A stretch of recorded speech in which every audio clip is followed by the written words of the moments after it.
My name is Steve Liguori, and I'm an artist. I've lived here in Las Vegas for all my life, 51 years.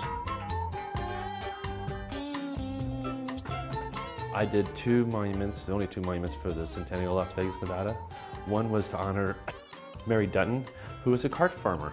I used to play in the park that was adjacent to her house when I was a kid. She owned all this property from like right close to Las Vegas Boulevard. She owned Charleston and really close to Maryland Parkway. So a big section of land. And then I did one for Irene Dunn, who was a film actress, and she gave Circle Park to the city of Las Vegas.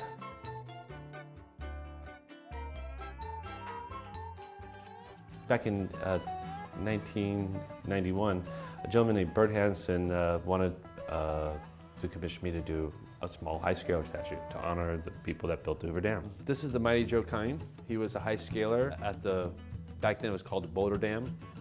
Now it's called the Hoover Dam. He's made out of bronze, and this is off a photograph that was taken by somebody who worked for the Bureau of Reclamation back in 1931. These gentlemen actually rappelled down the mountain walls of the Black Canyon, Colorado River, on hemp rope. I said, too bad Mr. Kine's still not alive. You know, I didn't see him around anymore, so I figured he passed, as most of the people that worked on the dam did.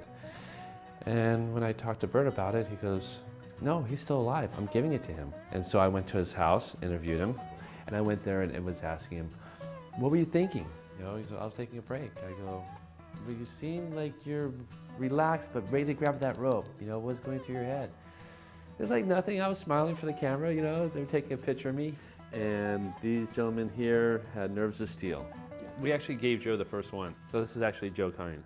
In 1998, I get a call from Bert Hansen. And he says, would you like to make a monument, large monument out of it? I'm like, sure, how tall do you want? He goes, oh, at least life size or larger. So here's one of his shoes. This is the original clay from the high scaler monument. The high scaler in Hoover Dam is 22 feet tall, weighs 130,000 pounds. He's double life size. Just the rock alone is 125,000 pounds. The bronze we use in a piece is 5,000 pounds. See the styrofoam on the inside? And I mean, it makes it nice because it's so light. And it's boundary friendly too. I mean, I've gotten 3 hernias from doing this, so the more you can think about stuff and make it easier to make, the better off you are. In my art, I work with, God, a lot of different mediums. Plaster Paris, gold, silver, platinum. This one's made, this is a reproduction I made, but I made that in 22 karat gold, and that was for the royal family of England. Bronze, stainless steel, steel. I work in leather. Ooh. And what I've been working on is sculpting leather. And this is actually hand-tooled leather that we can make it into just about anything, any image I could sculpt. I had a hernia and I was down for a bit, and so I figured, well, you know, let me play with this, and I started playing with it and just, you know, see how it would come out. And this is pigskin on the back and then calfskin, and it got better and better and better results, and now I can make an image real small and detailed where the limits of the leather are pushed to the maximum right before it tears, you know, so some pieces I still tear. So then I was thinking about it, I was like, you know, I can make leather like I can make metal. And there's a technique called repoussé, and it's actually pushing up the metal and then chasing it back down, but doing it with leather. This is a piece of Vegetan leather.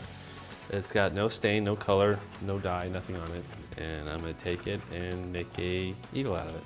Here I'm doing something that's still sculpture, and you can enjoy it, not just looking at it. You know, you can wear it. So I'm gonna take it and do a funky cut. It's really interesting how well it comes out. And I wanna start doing, I can actually do a completely 3-dimensional piece out of leather. For doing eagle patterns, I like having them different ways, just like this one here has got a different pattern for the background. And you can do it all kinds of ways.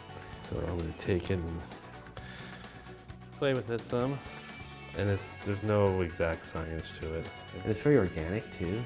I mean, it just takes you right back to the earth. It's rewarding, I like it a lot. It's gonna come out looking like this, but this one here is gonna come out really looking like like that. When it's finished. For the arts here in Las Vegas, I think it's about the best it's ever been. People are gonna get to know that we actually make things here in Nevada. And we have a society here, we have culture here. We have artists here actually making artwork here, that live here. Not just casino-based, society. We have fine artists here. A lot of good fine artists here. Our community here is just really kicking now, I mean, after all these years of being here and seeing artists come, and mostly you have to go sell like in LA or New York and other places in the world. Now there's more art galleries, there's more focus on the arts. So when it's all done with this piece here, it's going to look like this one. Las Vegas, Nevada is just like New York or LA. We're centrally located as far as an international airport. We have people from all over the world coming here, and what a great opportunity to actually take that to fruition.